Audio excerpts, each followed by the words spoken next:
After a bitter, months-long impasse, negotiators in Washington are nearing the final stages of a deal on a $900 billion federal coronavirus aid bill that would include a second round of direct payments but leave out two of the most contentious provisions: more aid for state, local, and tribal governments and a liability shield for businesses, Politico first reported Wednesday. It's not yet clear how much the stimulus checks would be, if they are included in the final product. A $916 billion proposal from the White House last week provided for a round of $600 checks, down from the $1,200 payments in the CARES Act.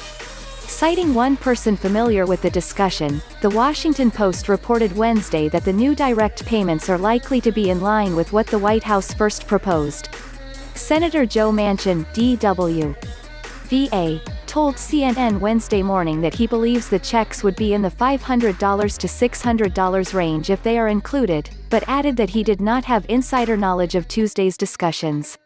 After the bipartisan group of lawmakers unveiled a plan that excluded a second round of direct payments in order to keep the total cost of the bill below $1 trillion and thus acceptable to the Senate GOP, congressional leaders faced blowback from progressives like Senator Bernie Sanders, IVT, and Representative Khanna, D-Calif, along with Senator Josh Hawley, RMO, on the other side of the aisle, over the omission. Some lawmakers including Representative Alexandria Ocasio Cortez, DNY, have threatened to vote against the next relief bill if it does not include direct payments. The exclusion of additional federal aid for state and local governments is a major reversal for Pelosi and Schumer, who for months have maintained that the provision was critical to prevent mass government layoffs and protect essential services.